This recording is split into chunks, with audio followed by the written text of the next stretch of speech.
warahmatullahi wabarakatuh. Alhamdulillahi rabbil alamin. Wa bihi nasta'inu ala umuri dunya waddin. Ashhadu an la ilaha illallah wahdahu la syarika lah. Wa ashhadu anna Muhammadan abduhu wa rasuluh. Arsalahu Allahu kafatan ilan nas. Basyiran wa nadhira wa da'iyan ila Allah bi'idnihi wa sirajan munira. Amma ba'du, subhanaka la ilma lana illa ma 'allamtana innaka antal alimul hakim. Faqala ta'ala fi kitabihil karim. A'udzu billahi minasy syaithanir rajim. Bismillahirrahmanirrahim. Ya ayyuhan nasu kulu mimma fil ardi halalan thayyiban wa la tattabi'u khutuwatis syaitan innahu lakum aduwwun mubin. Shadaqallahul azim. Al-Quran surah yang kedua, surah Al-Baqarah ayat 168. Bapak pengurus masjid yang kita hormati, yang kita muliakan, bapak-bapak dan ibu-ibu, kaum muslimin dan muslimat jemaah salat subuh di Masjid Al-Falah Tembok yang kita hormati dan muliakan. Kembali kita bersyukur kepada Allah Subhanahu wa taala.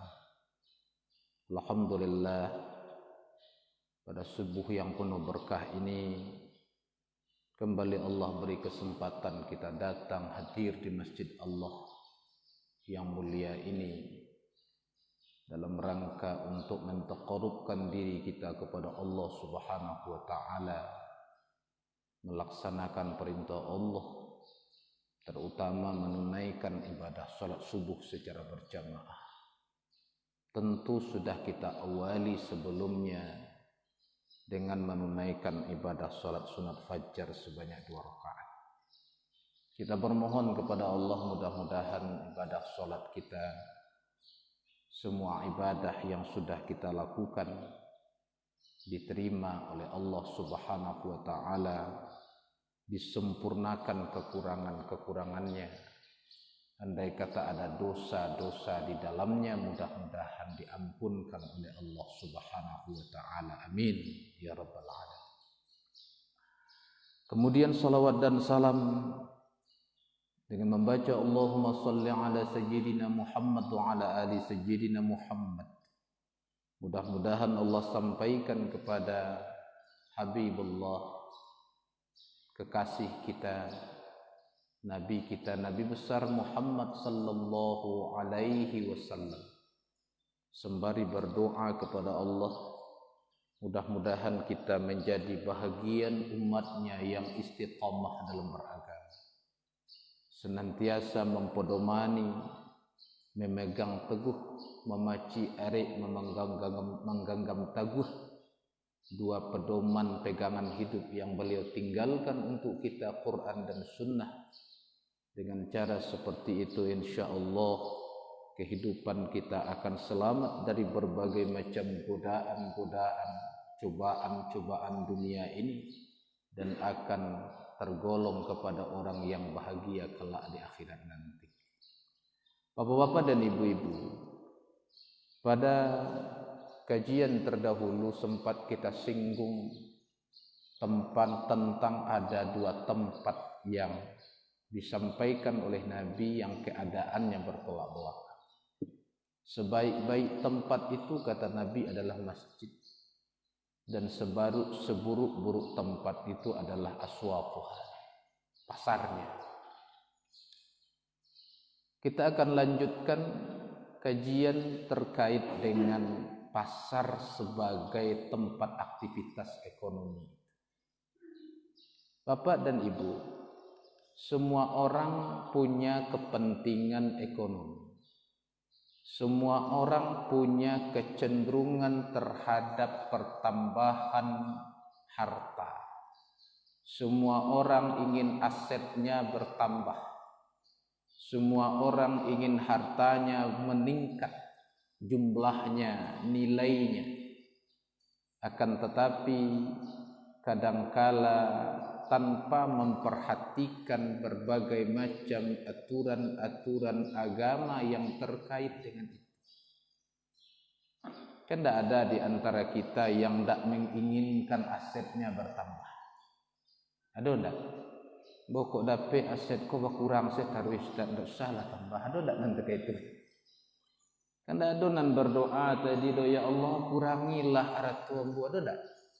Pasti seluruhnya sepakat berdoa kepada Allah Subhanahu wa taala, ya Allah tambahlah hartaku, tambahlah jumlahnya, tambahlah berkahnya. Kan begitu. Sehingga di dalam Al-Qur'anul Karim ada kalanya manusia itu berdoa kepada Allah Subhanahu wa taala disertai dengan janji-janji tertentu.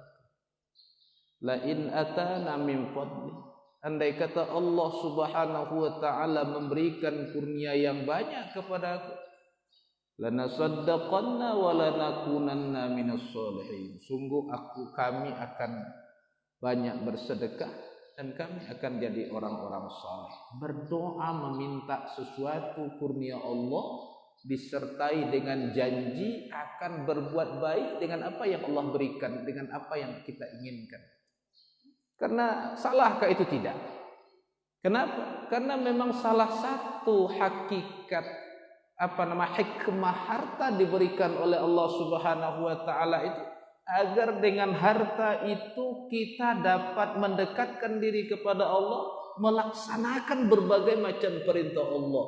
Karena tidak bisa kita pungkiri sebahagian daripada amaliyah dalam rangka taqarrub ilallah itu, dalam rangka mendekatkan diri kepada Allah, justru bisa kita laksanakan dengan keberadaan harta di dalam genggaman tangan kita.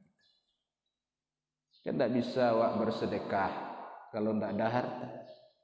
Tidak bisa kita bangun masjid segadang punya imam kalau tidak ada harta. Ya tidak?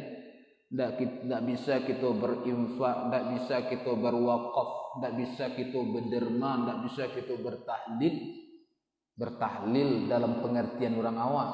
Orang awak yang bertahlil itu dibayar sekian, kan begitu? Disedekahkan. Sebetulnya bersedekah dan kemudian meminta agar dibacakan tahlil. Tidak bisa kita membantu anak yatim, mensejahterakan orang miskin, memberi makan orang-orang fakir. Tidak bisa kita berzakat, tidak bisa kita berhaji, tidak bisa kita berumrah tanpa ada harta. Kenapa? Karena memang harta adalah sarana untuk bisa melakukan amaliyah-amaliyah yang kita sebutkan. Oleh karenanya agama Islam mendorong agar harta itu ada dalam genggaman umat Islam. Allah dan Rasulnya mendorong agar umat Islam menguasai sebanyak mungkin harta. Agar al-quwwah fil iqtisadiyah itu, kekuatan ekonomi itu ada dalam genggaman kita umat Islam. Kalau umat Islam tidak kuat ekonominya, nanti di Bali ya de orang-orang di luar Islam yang punya kekuatan ekonomi. Jadi adalah situasi dan kondisi negara Jawa ini. Kita umat Islam di otak-atik gitu. Ya, dengan apa? Dengan fulus. Dengan fulus diberikan uang sedemikian banyak kepada orang-orang yang idealismenya bisa dibeli, kepada orang-orang yang hatinya bisa dibujuk dengan harta, kepada orang-orang yang harta dunia lebih berharga bagi mereka daripada agama dan keyakinan. Lalu kemudian mereka dimanfaatkan untuk apa? Untuk menusuk umat Islam dari dalam. Berbagai macam kejadian itu, apakah itu gratis? Tentu tidak. Nah, oleh karena itu Bapak dan Ibu, umat Islam harus berusaha untuk memegang harta sebanyak-banyaknya. Sebanyak-banyaknya. Tapi tujuannya apa? Mendekatkan diri kepada Allah Subhanahu wa taala. Akan tetapi kadangkala justru dorongan itu ditambah dengan naluriah manusia yang memang cenderung kepada harta. Zuyyina lin-nasi hubbus syahawat minan nisa wal banin dan seterusnya, wal qanatiril muqantarah dan seterusnya. Salah satu perhiasan yang diberikan Allah kepada manusia itu apa? Kesenangan terhadap harta. Kita senang, maka harta itu disebut dengan istilah mal. Mal, karena memang manusia condong ke situ. Mala yamilu maina, sesuatu yang manusia cenderung kepada harta. Kan ndak dona ndak condong. Cenderung, senang, suka bertambah, suka meningkat. Kan gitu. Suka banyak, ibu hati kalau kurang. Nah kan begitu. Ada kecenderungan terhadap itu. Namun kadangkala tatkala dorongan ini bertemu dengan naluriah manusia yang senang kepada harta itu, dalam mengupayakannya kadangkala terjebak kepada hal-hal yang tidak benar. Oleh karena itu, supaya kita manusia ini selamat dari godaan dan cobaan harta itu, ujian harta itu, maka agama menurunkan seperangkat aturan yang perlu kita perhatikan dalam mengupayakan harta. Nah, supaya apa? Supaya terhindar dari berbagai macam keburukan harta. Salah satu di antaranya yang diingatkan oleh Rasul dalam sabdanya, ini hadis sahih riwayat Bukhari. Apa kata Nabi? La ya'tiyanna 'alan nasi zaman. Sungguh akan datang suatu masa kepada umat manusia. Di masa itu la yubalil mar'u bima akhadal mala amin halal amin haram. Manusia di masa itu, orang-orang di masa itu la yubal, tidak peduli lagi dari mana harta dihasilkan, amil halal amil haram, apakah dari sumber-sumber cara-cara yang halal ataukah sebaliknya dengan sumber dan cara-cara yang haram. Tak peduli lagi. Nan perlu bertambah, nan perlu aset banyak, nan perlu deposito banyak, rekening panua. Kan begitu? Tanah lawe, sawah sebalik bukit, toko sebalik pasar. Begitu? Deposito tiuk bank, tapi tanpa peduli amil halal amil haram, apakah itu diperoleh dengan cara halal ataukah sebaliknya itu diperoleh dengan cara haram. Nah, ini yang diingatkan oleh Nabi. Diingatkan. Padahal Allah dalam ayat tadi menyuruh yang halal saja. Gitu. Allah melarang cara-cara batil. Ya ayyuhan nasu kulu mimma fil ardi halalan tayyiban wa la tattabi'u khutuwatis syaitan innahu lakum aduwwum mubin. Hai manusia, makanlah sebagian yang ada di permukaan bumi itu syaratnya halal, tayyib. Jangan ikuti tipu daya setan, bisikan-bisikan setan. Karena setan pasti akan membisikkan, tambah saja lah. Zaman kini kalau banyak-banyak pertimbangan bilo ke banyak arato, bilo ke bertambah aset. Ambil saja. Kan kita terima saja. Yang penting kini soal isu lo detok. Nan tali na ijua. Itu nan kini na isu lo detok. Oh bisa tak itu yalah. Nah, Allah melarang memakan yang batil dengan cara yang batil. La ta'kulu amwalakum bainakum bil batil illa an takuna tijaratan an taradin. Jangan makan harta sesamamu dengan jalan batil kecuali dengan jual beli yang dilaksanakan atas dasar suka sama suka. Ini peringatannya. Datang suatu masa nanti, kata Nabi, manusia tidak peduli lagi ya cara memperoleh hartanya, apakah dengan jalan yang halal ataukah dengan jalan yang. Nah, kata para ulama yang fokus tentang kajian-kajian masalah maliyah ini, ya, berkaitan dengan peringatan Nabi itu ada dua kelompok manusia. Ya, datang suatu masa, kata Nabi, manusia tidak peduli lagi apakah memperoleh harta dengan cara yang halal, dari sumber yang halal, atau sebaliknya dari yang halal. Terkait dengan itu, umat ini terbagi kepada dua kelompok setidaknya. Nah, kelompok yang pertama siapa? Ada sebahagian orang yang tidak peduli lagi sama sekali dengan kaidah-kaidah Rabbaniyah, kaidah-kaidah agama, petunjuk Allah dan Rasul, fatwa para ulama terkait dengan bagaimana mengusahakan harta. Tidak peduli lagi. Ada yang seperti itu. Kenapa? Karena nyolah dihinggapi oleh sebuah penyakit. Penyakit apa? Penyakit berlomba terhadap harta. Berlomba. Ya, orang-orang yang terlibat dengan perlombaan itu, sehingga inyo menjadikan dirinya sebagai hamba dari harta itu sendiri. Dengan sampai Nabi mengingatkan kita dalam hadis yang diriwayatkan juga oleh Al-Imam Al-Bukhari.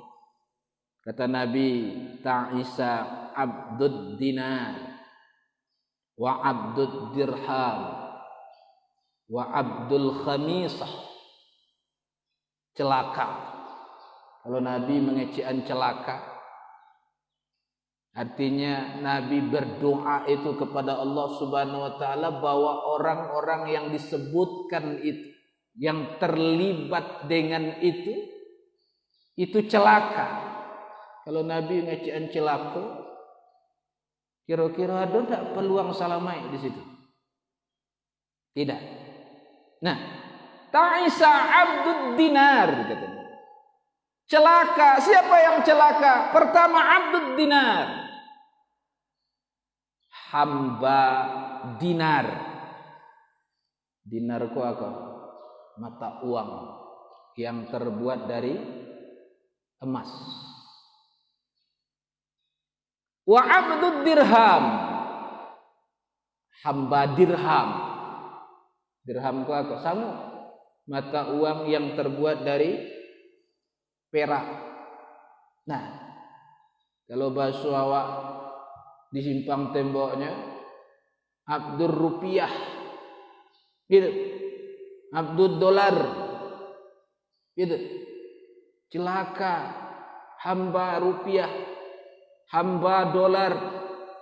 Hamba, kalau hamba itu apa? Diperintahkan oleh tuannya. Gitu. Diperintahkan oleh tuannya, diatur oleh tuannya. Kalau pergi ke masjid subuh kini, aweko antilah, gimana? Aweko masuk orang segala macam, sehingga hartanya tadi lebih bernilai bagi dirinya di samping Tuhan. Nah, orang kalau dapat penyakit abdud dinar, abdud dirham kok bahaya. Sehingga di masjid pun kadangkala ketika khatib berkhutbah gitu, berbunyi HP-nya. Nada dering piti masuk je piti keluar kan berbeda. Kok nadanya piti masuk, hanya angket permisinya, ini pergi keluar, mangke telepon tadi, membicarakan persoalan bisnisnya, persoalan hartanya, terjadi. Pernah beberapa kali melihat orang yang lari kedua ketika sembahyang Jumat, ketika khatib berkhutbah. Kalau dikhatibkan nampak maksudnya apa? Enak. Nah, diorang duduk muka tak nampak, tapi dikhatib nampak maksudnya. Lari keluar mangkik telepon. Betul tak Jumatnya? Mohon maaf Bapak Ibu, masih ada bapak-bapak yang salat Jumat tidak paham dengan aturan ibadah Jumat. Masih ada. Apa contohnya yang tadi? Kira-kira sah atau tidak Jumatnya? Tidak. Jangankan itu. Jangankan itu. Ketika khatib berkhutbah di atas mimbar, lalu kemudian ada orang yang mengecek di sampingnya, lalunya peduli, disampaikannya ansi, diamlah, kati sedang khutbah tu sagan, diamlah, itu kan menunjukkan kepedulian, deknya peduli, nyo larang orang mengecek, kedua-duanya, fala Jum'ata, tidak ada Jumat untuk mereka. Tidak ada Jumat untuknya. Artinya batal Jumatnya. Nan mengecek tadi dan nan menagah. Kenapa? Karena sama-sama berbicara. Banyak senang terjadi. Kadang-kadang mulai khatib berkhutbah ada orang yang mengecek. Mohon maaf. Kadang-kala pengurus bagai mengecek. Lu pernah kok? Anak dibicarakan laporan keuangan. Apa pernah kau suatu kali Bapak Ibu selesai khutbah ambo imbau ke kamar masjid. Kalau dia doan bahasa kan imbau. Ada imbau ke kamar masjid. Oh, ya ndak boleh ada tu ya Ustaz. Ndak boleh ada. Babisiak saya tak boleh ada Ustaz. Babisiak tu kan ngecek je tu. Cuma bedanya babisiak je ngecek tak ambo ngecek kok. Kalau babisiak suaranya lembek. Walaupun di Minang kok ada babisiak nang karek. Bisiak kedengaran nimbau kelempauan. Kan seperti itu. Bisiak tak boleh aja Ustaz. Ya sama saja. Sama saja. Banyak. Ada pula yang kemudian berjual beli di masjid. Bolehkah jual beli di masjid? Tidak boleh. Tidak boleh. Termasuk jual beli yang dilarang oleh Nabi. Banyak persoalan. Nah, kenapa itu terjadi? Salah satunya tadi, karena dia sudah menjadi abdud dinar, abdud dirham. Menjale pitih masuat, menjale aratu bertambah, aset berkembang, usaha berkembang. Persoalan caranya nanti lo itu. Nah, kan begitu. Sehingga ada orang kadang-kala Bapak Ibu disuruh berangkit ke tanah suci. Awak yunio ke tanah suci itu Ustaz. Tapi ratu aku nak selesai jangan banyak. Padahal harta itu disuruh mengusahakan untuk apa? Agar kita dapat memuliakan Tuhan kita. Mendekatkan diri kepada Allah dengan harta itu. Bukan sebaliknya. Hanya menyenangkan diri kita sendiri. Nah ini Bapak Ibu, kata Nabi celaka abdud dinar, abdud dirham. Yang ketiga siapa lagi? Wa abdul khamisah. Siapa itu abdul khamisah? Hamba pakaian, hamba fashion, hamba pakaian. Celaka. Orang yang terlibat dengan perlombaan pakaian. Kalau tidak 3 balik kali ganti baju sehari tidak senang. Ya nak. Beli sayur bagi kau bajunya. Ya nak. Apa kau pengen beli goreng lebih dah lo bajunya. Ya nak. Apa yang jolok pasal alain lo corak. Apa ibarale alain lo model. Ke majelis taklim beku alain lo corak. Begitu aja pui entah nak sekolah alain lo. Abeko cali anak beko ke 10 alain lo. Japui isi yang lain lo. kan gitu. Terlibat. Sehingga ada namanya cik ustaz. Wak ndak teluk dia wak anak wak situ sekolah. Apa tak itu? Ndak teluk dia wak mahiriangan gaya orang. Bakok tak itu. Ya kalau 5 kali sehari nyo ke sekolah. 5 kali lo corak. 5 lo bantuan. Kan itu. Jadi sibuk kok ndak tahan karena menceli orang yang berlomba. Adakah yang seperti itu? Abdul Khamis, hamba pakai. Kadangkala tanpa pertimbangan apakah pakaian ini sudah sesuai dengan identitas agamanya atau tidak. Tidak peduli lagi. Tidak peduli. Yang penting model. Yang penting menarik. Yang penting cantik. Yang penting gagah. Persoalan apakah sesuai dengan aturan berpakaian dalam agama atau tidak masalah.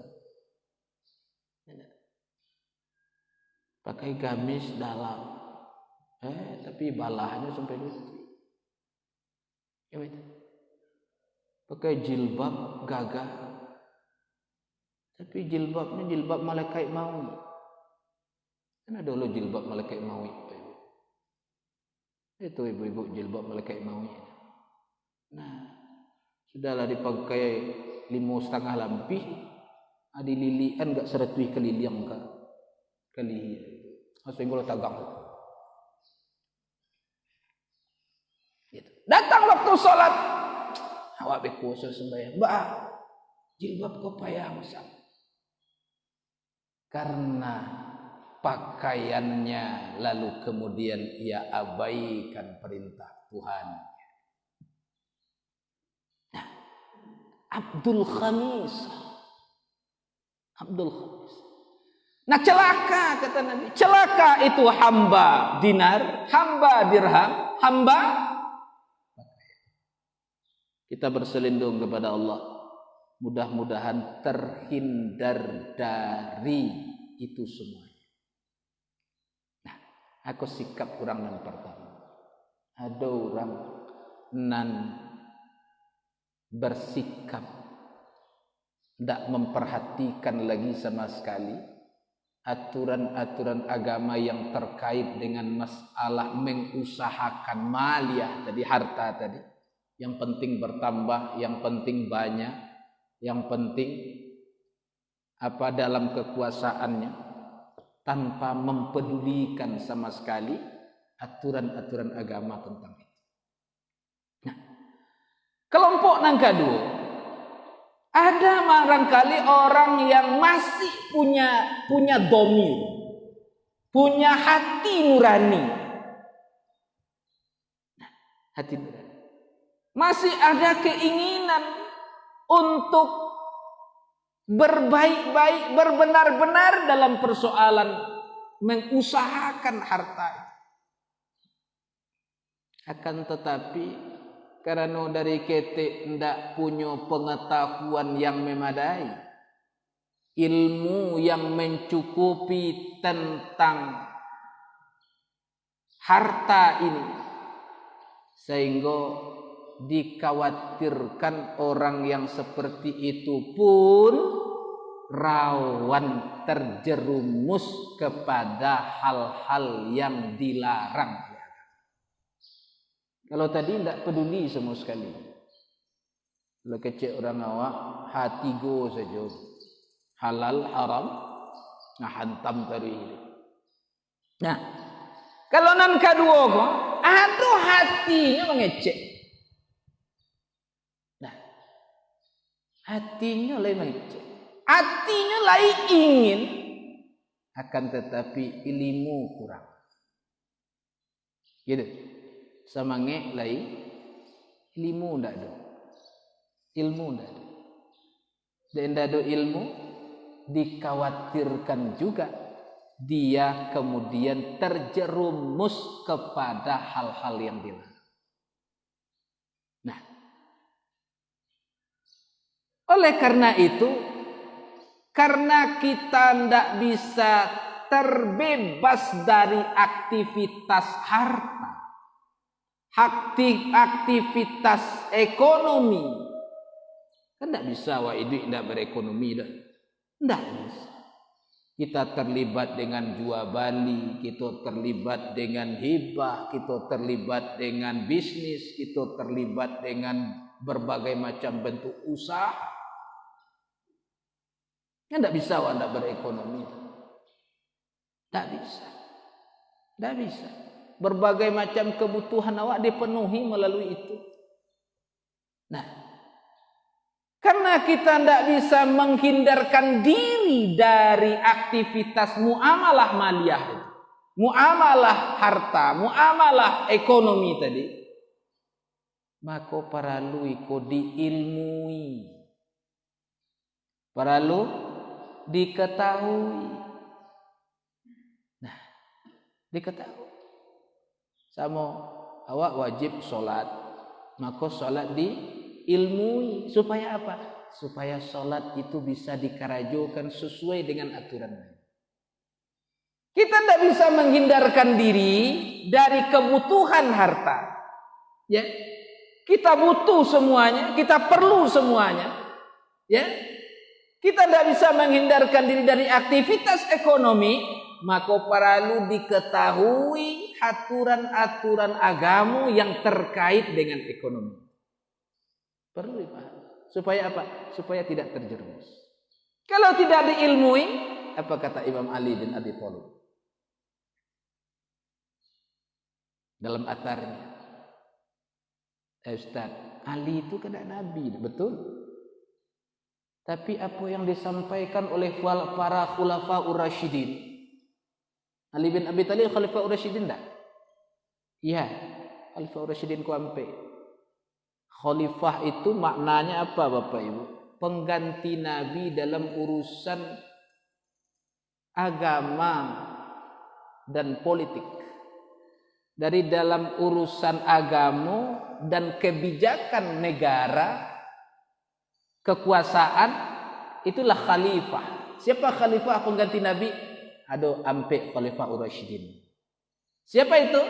Abu Bakar. Siapa lagi? Umar ibn al-Khattab. Dan ketiga Utsman bin Affan. Dan keempat Ali bin Abi Thalib. Iko ampe khalifah pengganti Nabi.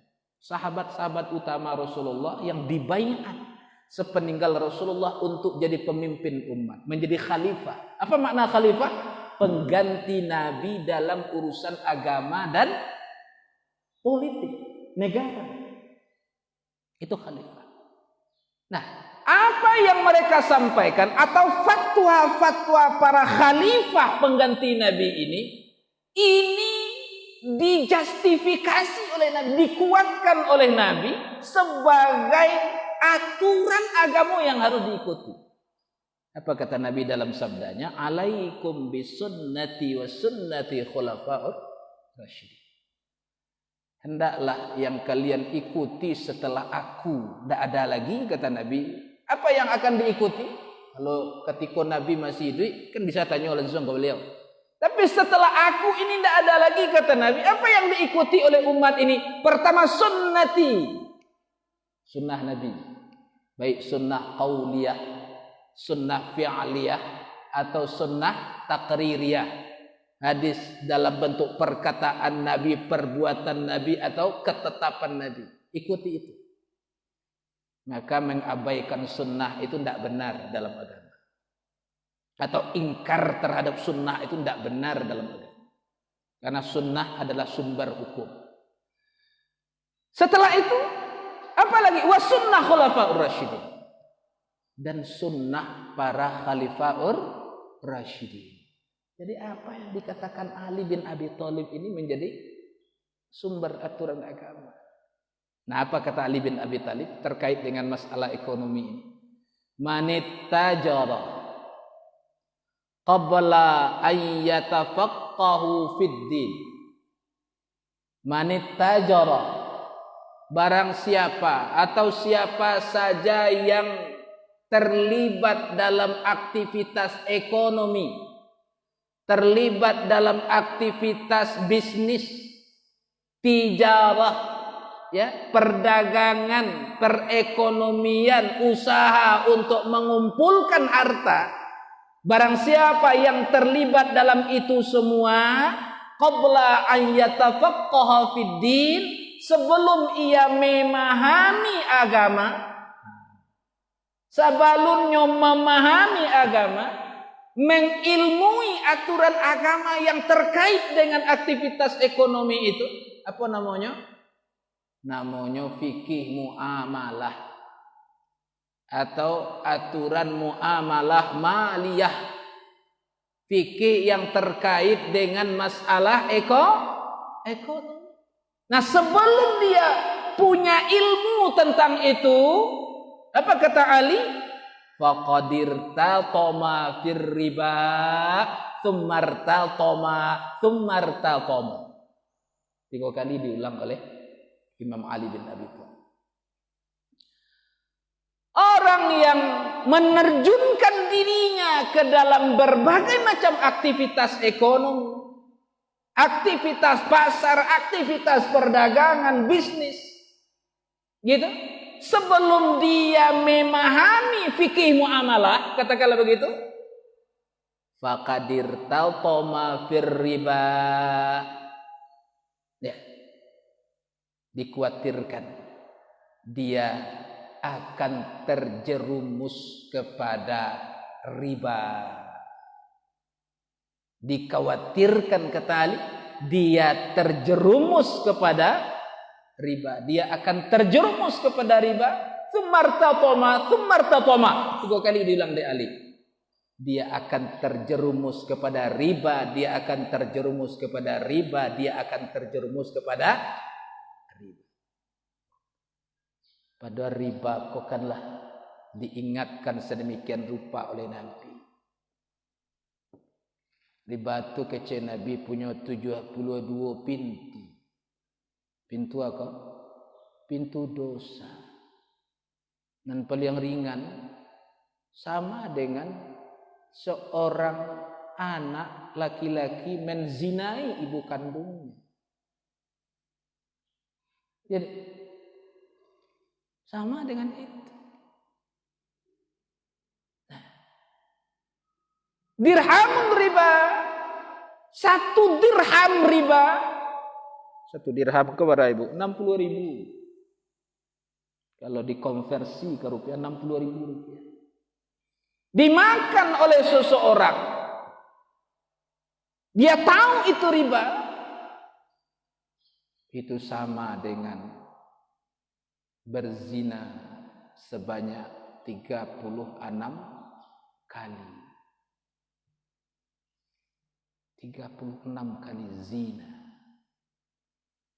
Maka kata Ali, kurang nan terjun ke dunia ekonomi, bisnis, perdagangan, sabalun memahami fikih muamalah ini, dikhawatirkan dia akan terjerumus kepada riba, terjerumus kepada riba, terjerumus kepada riba. Nah, pendahulu Imam Ali, Khalifah Umar bin Khattab juga pernah mengatakan, nah, tidak boleh beraktivitas ekonomi di pasar kami kota kecil Umar bin Khattab sabalun memahami fikih muamalah. Nah, oleh karena itu, karena kita tidak bisa terbebas dari aktivitas ekonomi ini, berangsur-angsur memahami aturan agama tentang muamalah maliyah adalah satu keharusan. Gitu, satu keharusan. Oke, sampai di situ. Nanti kita lanjutkan. Berbanyak maaf, billahi taufiq wal hidayah. Assalamualaikum warahmatullahi wabarakatuh.